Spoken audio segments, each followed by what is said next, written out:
안녕하세요, 선자다입니다. 오늘 소개할 팀은 또 다른 영연방 국가 스코틀랜드입니다. 이 팀은 축구 종주국 잉글랜드와 함께 영연방에 속한 국가대표팀 중 하나인데요. 게다가 이번 월드컵 이전에 월드컵 본선 진출 횟수가 8회였을 정도로 꽤 월드컵과 인연이 있는 팀이었습니다. 하지만 이것도 2000년대 이전에 세운 기록이었고 이후에는 기록한 악연인지 번번이 예선 탈락의 고배를 마셨고 이후 또한 마찬가지의 상황이었습니다. 하지만 이후 유로 2020, 2024 본선에 진출하며 다시 메이저 대회의 연을 잇기 시작하더니 이번 월드컵 예선에서는 단골손인 덴마크를 플레이오프로 밀어내며 조 1위로 28년 만에 본선 진출의 쾌거를 이룬 데 성공했는데요.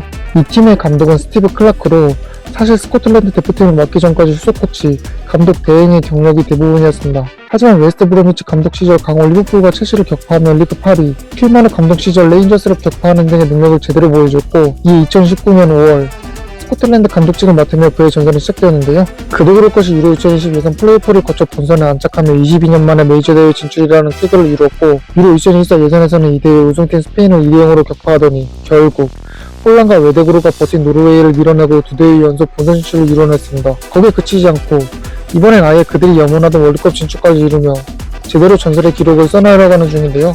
그렇다면 클라크 감독이 이끄는 스코틀랜드는 과연 어떤 스쿼드를 펼칠까요? 선봉장, 즉 피니셔 역할을 두고 두 명의 선수가 경쟁할 것이 유력한데 그 주인공들은 토리노 소속의 채 애덤스와 찰튼 소속의 린든 다이커스입니다. 우수한 침투와 발재간, 좋은 슈팅을 바탕으로 득점을 만들어내는 애덤스는 사우샘프턴 등에서 활약하며 프리미어리그의 모습을 드러내 준척급의 공격수인데요. 그러다 보니 이번 월드컵에서 그의 모습을 볼 수 있다는 것이 지배적입니다. 하지만 사우샘프턴 시절부터 지적받던 그의 심각한 골 결정력은 뽑을만한 단점이라고 할 수 있겠네요.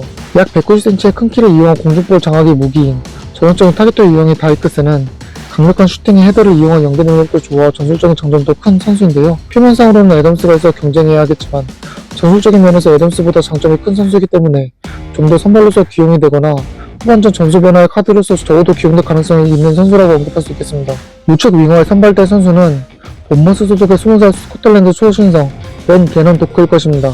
화려한 드리블과 좋은 지능을 바탕으로 보여주는 센스를 겸비한 그는 지난 시즌 미들즈브로에서 3골 7도움의 대활약으로 만개하며 이번 시즌을 앞두고 본머스에 이적했는데요. 게다가 이 활약을 바탕으로 2023년도에 폴란드전에서 데뷔에 성공했고 최근 월드컵 예선전에서는 선발로 자주 나서 데뷔골까지 터뜨리며 팀의 월드컵 본선행에 크게 기여했는데요. 그렇다 보니 이번 월드컵에서도 주목받는 초신성이라고 할 수 있습니다. 좌측 윙으로 나설 선수는 아스톤 빌라의 주장 존 맥긴일 것입니다. 왕성한 활동량과 드리블로 팀의 엔진이 되어주는 맥긴은 좋은 왼발 킥도 가지고 있어 득점을 터뜨릴 수 있는 선수이기도 한데요. 게다가 여러 미드필더 자리도 소화 가능해 전술적인 이점이 큰 선수인데 스코틀랜드 대표팀에서는 주로 윙으로 나서기 때문에 월드컵에서도 이 자리에 나설 것입니다. 공격형 미드필더, 즉 2선의 배치를 선수는 당연하게도 스코틀랜드 현 최고의 스타 나폴리 소속의 스콧 맥토미니가 될 것입니다. 우선 활동량과 투지, 거기에 더해 좋은 피지컬을 보유하고 있는 맥토미니는 지난 시즌 미드필더로서 13골 4도움의 대활약을 하며 팀의 2년 만에 우승을 이끌고 세리에 MVP까지 수상하게 이르렀는데요. 게다가 그의 클러치 능력은 가히 말할 수 없어 그의 첫 월드컵에서 어쩌면 이런 모습을 재현할 수도 있겠네요. 스코틀랜드의 3선, 즉 중원을 구성한 선수들은 볼로니아 소속의 루이스 파거슨, 나폴리 소속의 빌리 길모어, 보모스 소속의 라이언 크리스티라고 할 수 있습니다. 맨유의 전설적인 감독 알렉스 파거슨과 성인 같은 루이스 파거슨은 상대 선수와의 경합에서 버티는 힘을 줬고 헤더 능력도 우수해 알토란 같은 헤더 득점에 도움을 올리기도 하는데요.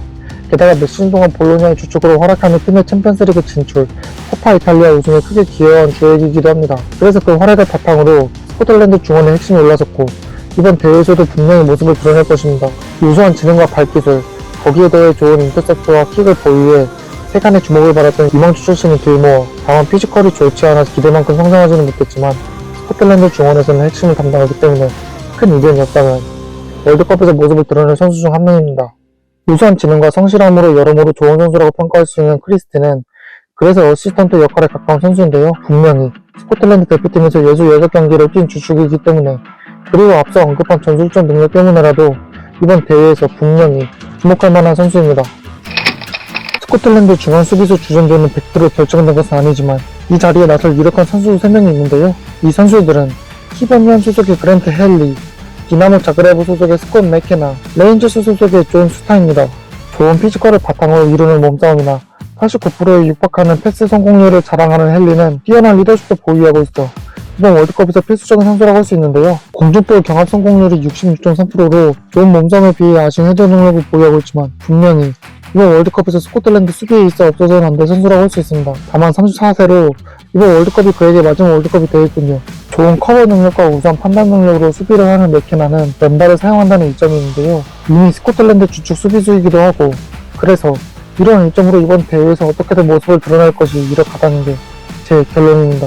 우수한 헤더 능력과 공격적인 전진 능력, 이를 뒷받쳐주는 발기술이 장점인 수타는 은근 득점 능력이 있기도 한데요. 그렇다 보니 세트피스 상황에서 중요한 역할을 담당할 수 있어 이번 대회에서 분위기를 반전시킬 주인공이 될 수도 있는 선수이겠군요. 참고로 킥도 강력해서 그 옛날 다비드 루이스를 연상시키기도 합니다. 아, 그 선수 아직도 현역이지? 우측 풀백에서 뛸 선수는 브랜트포드 소속의 아론 히크일 것입니다. 좋은 판단을 이용한 움직임과 대인 수비가 좋은 그는 인근 슈팅도 되어 공수 양면에서 활약이 좋은 선수인데요. 비록 크로스나 헤더 능력이 안 좋지만 현 스코틀랜드 주전 풀백인 만큼 이번 대회에서 그의 첫 월드컵을 경험할 것입니다. 좌측 풀백에서 뛸 선수는 리버풀의 살아있는 전설 앤디 로버트슨일 것입니다. 왕성한 활동량과 날카로운 왼발 크로스, 거기에 대해 안정적인 수비 능력을 보유한 전천후 풀백인 그는 리버풀의 2010년대 최종 경기를 함께한 풀백이기도 한데요. 비록 에이징 컵으로 점점 폼이 내려오는 중이지만 아직도 스코틀랜드에서는 없어서는 안 될 선수이기 때문에 그의 첫 월드컵을 무난하게 치를 것이 예상됩니다. 그러고 보니 그를 개인적으로 좋아하는 저로서 그의 첫 월드컵을 이제야 보는 게 은근히 마음이 뭉클하네요. 빵야! 오랜만에 월드컵에 나선 스코틀랜드의 골문을 지킬 20장 장갑을 낄 주인공은 노팅엄 포레스트 소속의 앵거스 건이 될 것입니다. 안정적인 선방과 판단력이 장점인 그는 후방 스위핑 능력도 좋아 여러모로 주목을 받는 선수인데요. 게다가 스코틀랜드 주전 골키퍼가 된 지는 오래이기 때문에 웬만하면 그가 주전 골키퍼 장갑을 낄 것이라는 의견이 지배적입니다. 다만 이번 시즌 노팅엄 포레스트에 이적해 단 한 경기만 출장하는 등의 문제로 폼 저하가 관건이긴 하겠네요. 결국 4-2-3-1 포메이션이 가장 적절한 포메이션일 것입니다. 그도 그럴 것이 현 스코틀랜드는 모난 포지션 없이 골고루 스쿼드가 형성되어 있기 때문이죠. 다만 전략에 따라 모두가 고정적인 자리에서 기용되지는 않을 수도 있습니다. 예를 들어 서로 다른 유형의 애덤스와 다이커스는 쓰고자 하는 공격 변수에 따라 기용될 가능성이 있고 상황에 따라 맥토미니가 3선에 크리스트가 윙어로 배치될 가능성도 있습니다. 그렇기 때문에 4-2-3-1 포메이션일지라도 전략이나 상황에 따라 선수들을 다르게 배치할 가능성이 있습니다. 이번 대회에서 스코틀랜드는 표면상 약체인 다코스입니다. 그도 그럴 것이 최근에 유로 2대회에서는 조벨렛은 탈락에 그쳤기 때문에 일단 약체라고 평가를 받는 것이 지배적이기 때문입니다. 하지만 그 당시보다도 맥토미니의 기량 만개, 신의 깨는 도크의 등장 등 전체적으로 선수 간의 기량이 상승했습니다. 또한 로버트슨, 헨리 등에게 처음이자 마지막 월드컵이 될 수 있다는 점에서 동기부여가 될 만하기도 하고요. 심지어 이런 예선을 뚫었다는 점 자체가 이미 그들이 무시 못할 팀이라는 것을 반증하기도 합니다. 그래서 어쩌면 이번 월드컵에서 크게 주목받는 다크호스라고 언급할 수도 있겠네요. 이상 스코틀랜드 프리뷰였습니다. 감사합니다.